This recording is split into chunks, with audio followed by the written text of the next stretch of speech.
Coming up next on Arizona Horizon, the latest regarding changing federal recommendations on COVID-19 vaccines. Also tonight, we'll hear about a land deal involving Peoria and the building of a massive new semiconductor packaging facility. And residents of Phoenix's Willow District attempt to stop a law that they say threatens the area's historic homes. Those stories and more next on Arizona Horizon. Arizona Horizon is made possible by contributions from the Friends of Arizona PBS, members of your public television station. Good evening and welcome to Arizona Horizon. I'm Ted Simons. The CDC's Advisory Committee on Immunization Practices meets this week to make recommendations on whether or not certain vaccines should be used and who should be using them. These recommendations go a long way in terms of vaccine costs and accessibility. And to learn more, we welcome Will Humble, Executive Director of the Arizona Public Health Association. Will, always a pleasure. Good to see you again. Thanks for coming. It's Advisory Committee on Immunization Practices. It's called ACIP. Well, what does it do? For decades, it's been one of the most obscure committees in federal government. Now it's no longer obscure.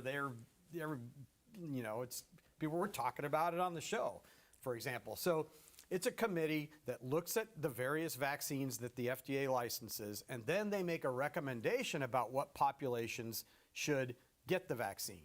And the reason that recommendation is so important is because those recommendations are hardwired into other parts of state and federal law. So for example, commercial health plans don't have to cover vaccines that aren't recommended by ACIP. They can, but the Affordable Care Act says if it's recommended by ACIP, you got to cover it, first dollar coverage, no copay, no deductible.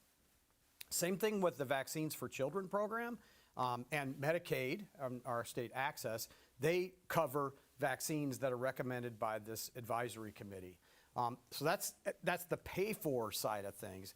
It also is hardwired into state law because pharmacists, that's where people want to get vaccinated, at least adults get vaccinated, pretty much, they can only administer vaccines that are recommended by the Advisory Committee for Immunization Practices without a prescription. So you could look at it, this ACIP can affect things one way, who's going to pay for it and who's not. Also, who can administer it and who can't. And they never went through Senate confirmation or anything. Now, and you remember, Kennedy dismissed them all and replaced them with his anti-vax friends. Right. So with that in mind, I mean, how does the process work? How do they figure out what to recommend and what not to recommend?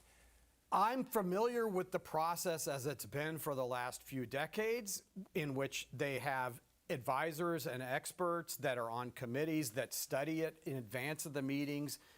They do systematic reviews of studies, not just in the U.S., but around the whole world, really. Right. And they use that information. Traditionally, that's what's been used to make these recommendations. What this committee does, I don't know. This is the first time with this new cohort of people that's on this committee. And we're not just talking COVID. We're talking RSV. We're talking measles, mumps, rubella. The agenda Thursday and Friday. The meetings in Atlanta. They're 7-hour meetings Thursday and Friday. COVID is the one that has the biggest, because it has immediate impacts like today in terms of vaccine access. But also they're looking at the MMRV, which is measles, mumps, rubella, and varicella, that's chickenpox. Hepatitis B, that dose, the infant dose, the first dose, and then RSV. So all those could all change. Okay, if they do change and you can't get it at the local pharmacy and you don't get the insurance all changes, what does that mean? What are the ramifications for public health? That's why Governor Hobbs did her executive order last Thursday, to try to find a state workaround so that folks who are under 60, I think the committee's going to keep it for 65 and up. Mm-hmm. I think they're going to keep that recommendation. But they may make it much harder for people under 64 to get this vaccine. So that's where Hobbs's executive order comes in, where it charges these 3 state agencies, the state health department to do a standing order, which stands in place of a prescription. Then the pharmacy board to give pharmacists comfort that they can use that standing order in lieu of a regular written prescription. And then the Department of Insurance and Financial Institutions to compel the health insurance plans to cover it anyway. So that's what this state is doing. Florida is doing something just a little bit different here. No vaccine mandates for kids. Well, that's what their Surgeon General, they call their health department director Surgeon General. He made a statement last week, we're getting rid of all of our school vaccine mandates. Well, they haven't done it yet. He has to go through like a year-long administrative process to change the regulations. So he says he started that, and will he finish it? I don't know. But over time, that will obviously put the kids in Florida at higher risk. And by the way, risk outbreaks at places like their Sentinel, what are they, Disney? Yeah, whatever it's Disney called. World. Yeah, I was going to say that. What about people wanting to go visit down there? Again, the public health ramifications of such a move. Take it a year out, whenever it becomes effective. Right. It's the people that will be at highest risk will then be the kids of parents who's chosen not to vaccinate their kids. And importantly, there are kids who have medical exemptions, like they can't get vaccinated because of an immune system problem or something. Those kids they also are at risk. Their parents can't vaccinate them. And that's the whole idea behind herd immunity, which is you vaccinate everybody that you can except for the people that you can't, and in that way you can protect them. There's increasing confusion. It seems to me that there's increasing confusion, I'm hearing about this, regarding who is eligible for COVID vaccines, who is not eligible, where do you go, where do you not go. It seems on the surface here, Will, that people just don't know what's going on. Correct, because there's no answers. I mean, by Thursday and Friday, we'll have a better idea, because we don't know what that committee's going to do in terms of the Advisory Committee for Immunization Practice. They're going to make some recommendations Thursday and Friday. Depending on what they do, then we can start figuring out what we want to do. Also, pharmacies are like, we're not buying anything right now, right, because we don't know what this committee's going to decide. And if we order a whole bunch of vaccine that our pharmacists can't administer, then we're sitting on inventory we can't move. Didn't CVS just get out of the vaccine business altogether, or close to it, or at least as far as certain vaccines? I think it's all suspended. It's suspended, waiting okay. this because they're making multi-million-dollar business decisions in an environment where there's this advisory committee full of anti-vaxxers that are going to be making these recommendations that tie directly to the product that they buy and that their pharmacists have been used to administer. Are people right now not getting vaccines and getting vaccinated because of this confusion? I think they're beating their head against the wall. A lot of people want to get the COVID-19. It's available. The new updated vaccine is ready. But it's really hard to get because people aren't ordering it because they don't know what this committee is going to do. And we also haven't seen the effect of the governor's executive order with respect to the standing orders, can pharmacists administer, and will the health plans pay for it? Okay, you got the pro-vax crowd, you got the anti-vax crowd, and all points in between. If any side is not happy with what this committee could say, give the thumbs up to all of them, and the anti-vax crowd is going to go nuts. Same thing if they give the thumbs down, the pro-vax. Is there any what do you do if you're not happy with that result? It's Secretary Kennedy. I mean, so basically, he's the stop. He's the goalie here. And the strategist. Yes. He's the head coach, the forward, and the goalie. And that's the thing. This advisory committee has been around forever, many decades. And when the Affordable Care Act came in 2010, they hardwired the Affordable Care Act provisions into this committee, not anticipating that 15 years later there would be somebody like Secretary Kennedy making decisions, putting people on this committee that aren't qualified. Yeah, for my hockey fans, I meant winger, not forward. But we all know what. Okay, last question here. Are COVID cases right now in Arizona on the rise? Yes. Why? Is it the new strain? It's these new variants, the Nimbus and Stratus, they're called. I Yes. don't know why they named them that. They're still in the Omicron family. Right. Because they've mutated just enough to escape the immunity from previous infections and previous vaccinations. So those are on the rise. But I don't want to make it sound like this is 2020 and 2021. It's not like that. Right. But and these variants aren't nearly as serious as the past ones? We talked about this on the show. Yes. Viruses, all they want to do is make new copies of themselves. They just want to reproduce. How do you reproduce? You have to trick your host into making more virus, and it doesn't help if you're killing your host. So over time, viruses get less lethal and more contagious. It's natural selection. Crafty viruses, aren't they? It's natural selection. Will Humble, Arizona Public Health Association. Good information. Good to have you here. My pleasure. A New Deal transforms the country. Roosevelt was changing national despair to hope. And his greatest test in his weakest hour.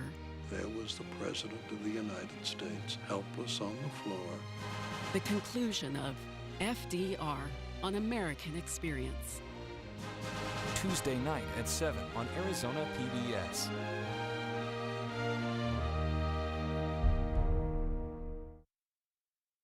250 years ago, a new nation was born. Ken Burns tells the story of the American Revolution. See what it takes to bring history to life. The American Revolution, an inside look. Tuesday night at 9:30 on Arizona PBS. We're not the first species of human. We're not the strongest yet. We are the only ones left. How on earth did this happen? Human Origins on Nova. Wednesday night at 8 on Arizona PBS.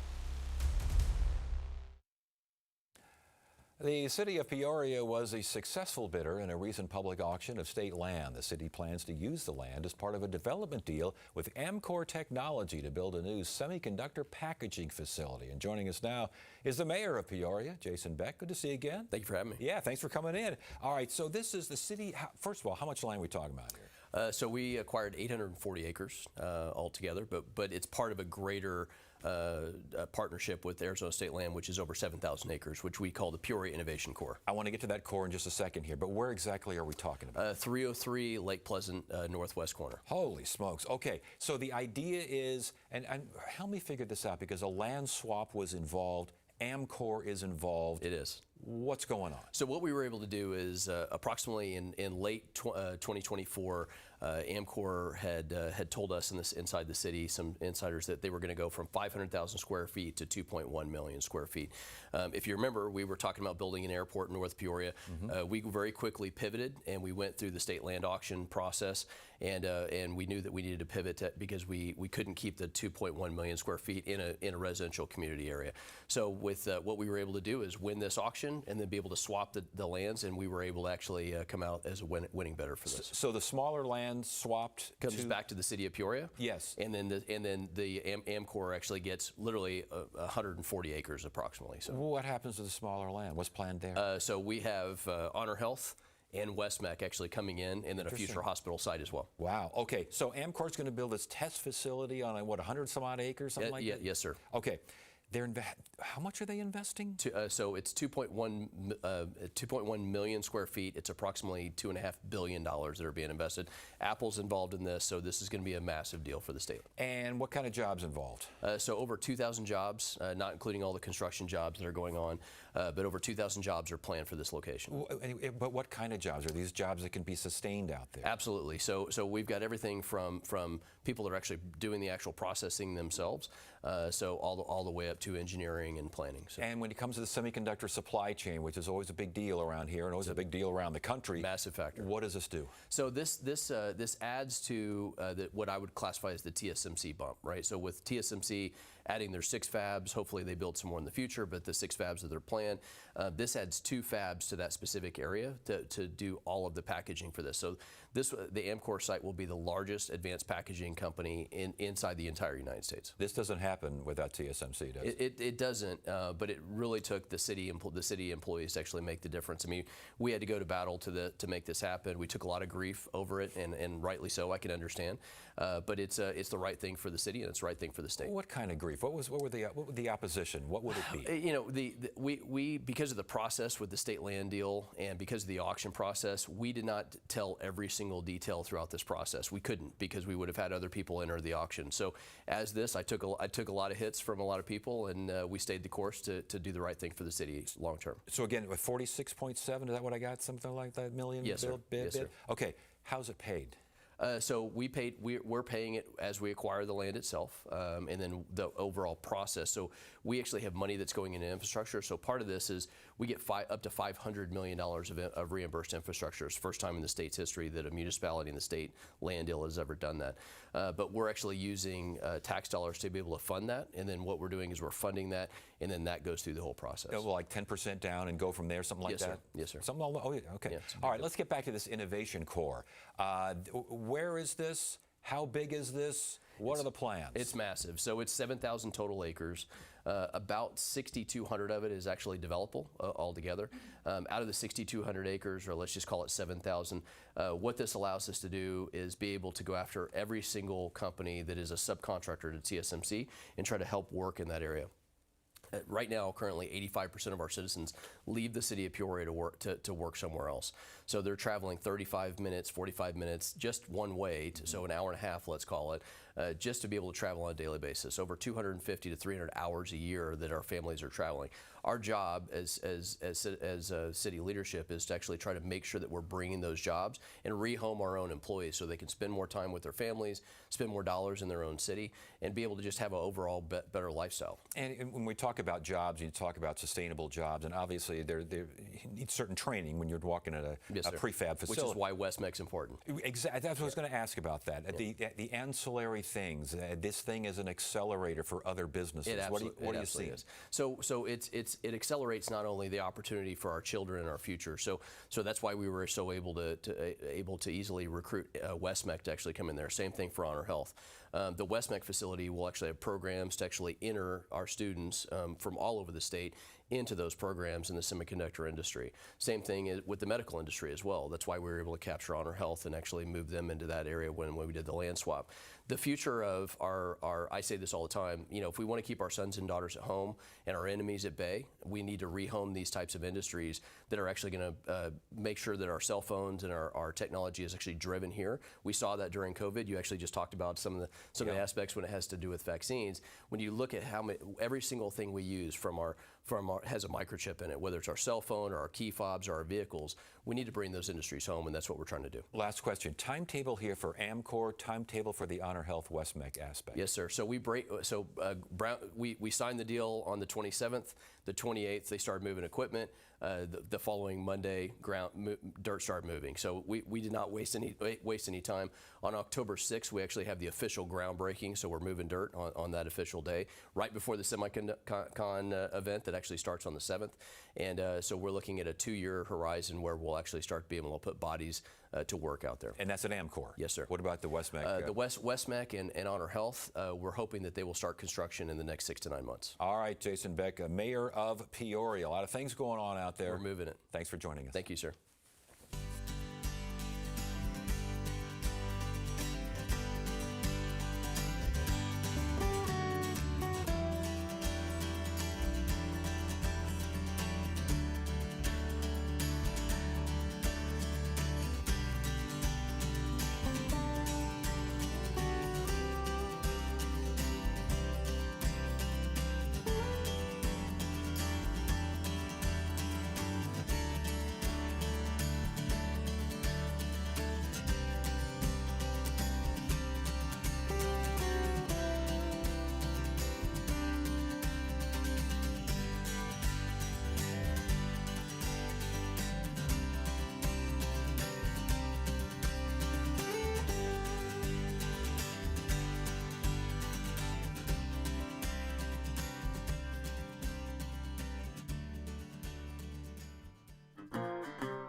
I'm Amna Nawaz. Tonight on the NewsHour, Secretary of State Rubio stands with Israel's plan to end the war in Gaza using the military rather than diplomacy.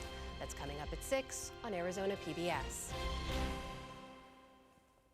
Residents of Phoenix's Willow neighborhood are fighting against a new law that they say could destroy their neighborhood's historic homes. The law, passed by the legislature and signed by the governor, allows duplexes and triplexes and even townhomes to be built on single-family lots at or near downtown areas and cities with 75,000 or more people. Opal Wagner is the co-chair of the Safe Historic AZ. She's here to tell us more. Opal, welcome to Arizona Horizon. Good to have you here. Thank you for having me, Ted. Let's define things here. The Willow neighborhood is where? The Willow neighborhood is Midtown Phoenix, just north of downtown, but it runs from McDowell up to Thomas Road and then from First Avenue to 7th Avenue. Yeah, beautiful homes in there, historic homes, and it's been a special place for a long time.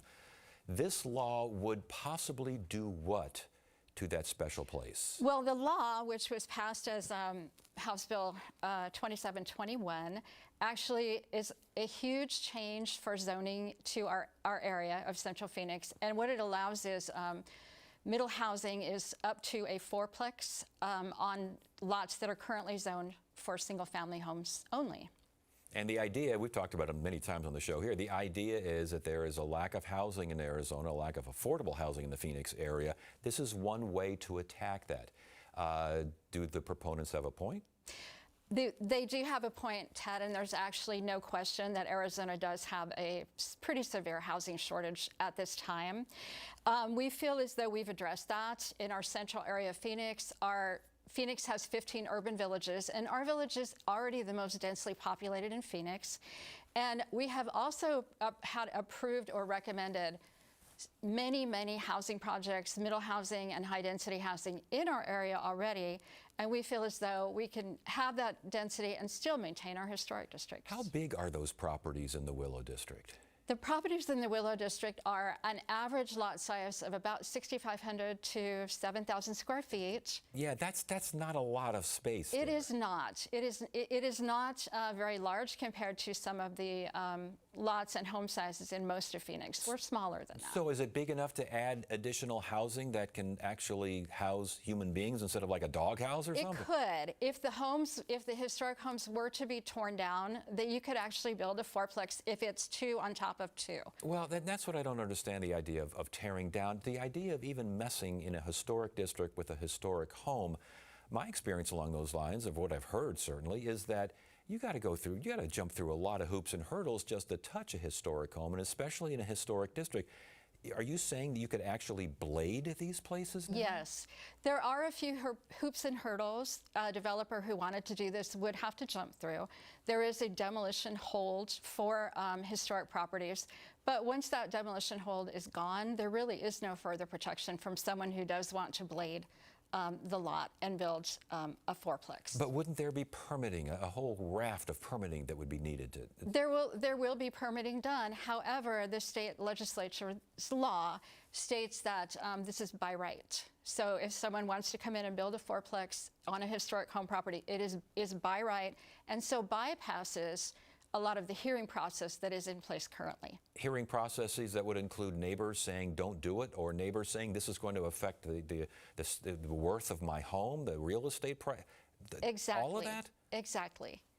Yes, this was surprising to us too, but the state legislature, because of this housing crisis, used preemption, preempting city codes and zoning ordinances. So we're very used to dealing with the city of Phoenix on planning, but we're not used to dealing with the state legislature. So it's been a whole new learning curve for us. Well, how are you dealing with the state legislature? We are hoping to work with the state legislature in the upcoming session to get the middle housing law tweaked a little bit to offer an exemption for historic districts, so that we believe that we can build Arizona's future and welcome more residents without tearing down our historic homes in our end districts. Let's take the other side here. Why shouldn't people be able to build middle housing on their property now that it is not only allowed, but it's seemingly encouraged. Well, our historic districts are very special, Ted. There really is nothing like it. People worked very hard starting in 40 plus years ago to preserve them, and the city of Phoenix thought they were well worth preserving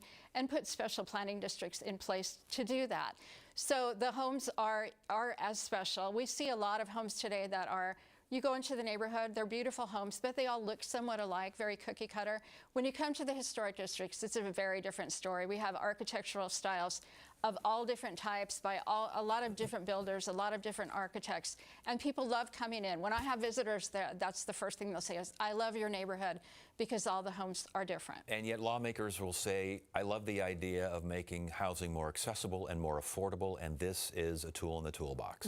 You're right, it is one tool in the toolbox. The legislature gave us a big tool in our toolbox with the ADU, accessory dwelling unit bill, that was passed around the same time in 2024.